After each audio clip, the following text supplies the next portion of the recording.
Hello everyone, this is Robiul Islam, and today I want to speak with you about Entrepreneurship 101. And I want to call this issue as how to get rid of your PhD in what other people will be thinking.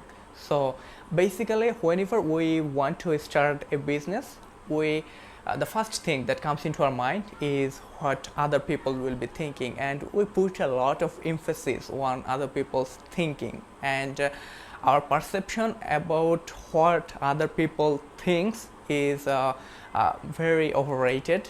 According to me, I simply believe that we put a lot of trust on us whenever it comes to assessing about other people's thinking. So I will get into it later, but at first let me share a childhood memory with you. So the memory was like that I got to know a very important fact about an animal. The animal is called an elephant, and I got to know as a child, and at that point I was a child, and somehow from someone I got to know that an elephant has very little eyes in proportion with their bodies. So they have bigger eyes, but when you compare it with their body size, the whole size of an elephant, when you compare it with the size of their eye, they have a very small eye. And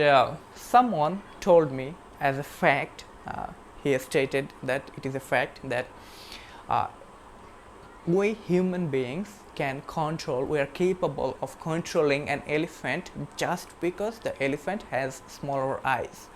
So only because elephants have smaller eyes, and that's why they can't see the whole body of themselves. So the elephant is not aware of how much of a giant being it is. So, and that's why it is easier for us human beings to control an elephant. So had the elephant had bigger eyes and they were able to comprehend how big of a being they are, it would have been very difficult. And the person that was talking to me, he told me that it would have been very difficult, if not impossible, to control elephants for human beings. And the elephants would have been very rude or agitated beings, animals, if they had bigger eyes. Now, as a child, I got to learn that information, and I was very excited to know about that. And whenever I got to know about some sort of interesting facts, I was very fond of interesting facts back then. And still I am very fond of interesting facts. That's not the point though. But as a child, whenever I got to know some interesting facts, it was my instinctive nature that I will be sharing that with some of my friends. So at a later time, when I met with my friends, and I was stating the fact that I have just learned, I was very much excited about to share that fact with my friend. And I told him that yeah, did you know that just because elephant has smaller eyes, and that's why it is easier for humans to control an elephant.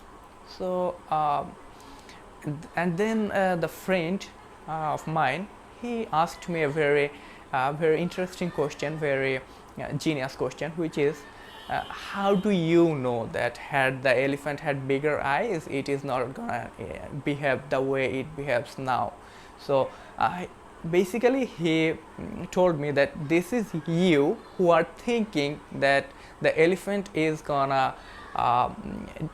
behave in a different ways if he had bigger eyes. But there is no way for us human beings to know or to prove your assumption. It is you just assuming, or whoever told you that fact, he just assumed it, that if an elephant had bigger eyes, the elephant is gonna become very much problematic for human beings to control. But that actually made sense, and that question or the statement that my friend told me, that made sense, and that was at the same time insulting for my intelligence. As a child, I used to think of myself as an intelligent kid, which I don't think anymore. But back then, I used to think of that, and that was very much insulting for my intelligence, and I got intrigued about that fact. So that actually put some thoughts in my mind about some other things, some other ways in which we think. So I started to reorganize my thought process. And a few days gone by, after 1 or 2 months, I was sitting beside a canal with that same friend, and we were looking at some of the fishes in that canal. So you may know or you may not know that the fish, it always swims against the stream. So if a stream is going in this direction, the fish will swim into this direction, and if the stream is going into this direction, the fish will always swim into that direction. So I was sitting with my friend, and that friend, and I asked him, so what do you think, why does the fishes, it always swims against the streams? Because it would have been much easier to swim along with the stream and go to wherever it takes. So and then my friend told me that probably the fish thinks that from wherever direction the water is coming, there, that is the source of the, so in that direction there is a source of the water, and that is supposed to be a much bigger water body, and that means there will be much more food, and naturally that's why the fishes always swim against the current. And then I was like, aha, so this is what you are thinking about the fish, and this is not, how do you know that the fish is thinking exactly the same? This is you thinking what the fish thinks and swims or behaves in some ways. So and then he accepted my analogy, and I have reminded him about the previous analogy that he had given me, and we came into an accepted level that yes, we actually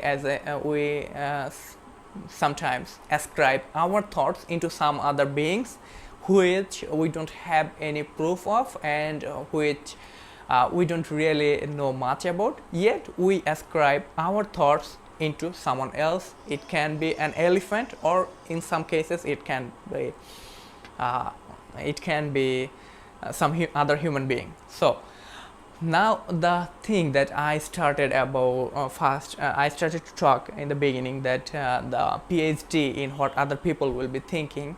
So I have met lots of entrepreneurs who thinks in a very similar way, which is whenever they have found that they themselves are interested in buying a product, they subconsciously they think that well, they know that what other people are thinking, they have a PhD in what other people are thinking, and that's why they assume that other people will be interested in buying the same product as well.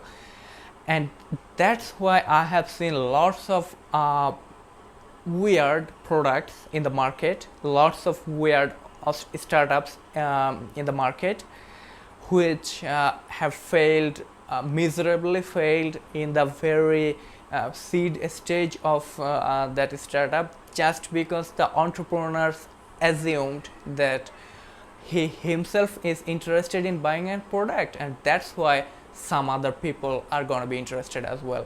Now the thing I started in the first, the caption with which I started this discussion, which is getting rid of your PhD in what other people will be thinking. So before you decide to become an entrepreneur, you have to be very much you have to acknowledge that fact, the fact that you don't know much about other people. So whenever you are assuming how other people is going to react, you are making a very big mistake. So basically you have to go out to people and ask other people whether they are interested in buying this sort of product or not. And just to make a statement clear and to give you a disclaimer that Apple, it doesn't go to its customer and ask whether they're gonna like some new product or not. Apple just makes new product and they make the customers like their product. They actually force the customer to like their product, but you have to acknowledge the fact that you are not Apple.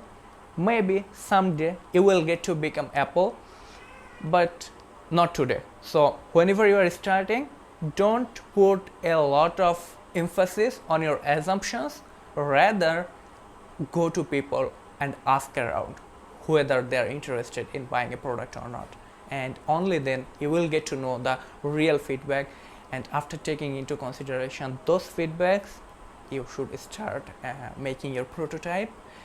Otherwise this may have serious consequences which you will realize after you have wasted lots of money, lots of energy, and lots of your valuable time, which you're never gonna get back. So hopefully this clears the misconception about our perception of what other people is thinking, and hopefully this is gonna help you in your startup journey. Thanks for watching. Peace.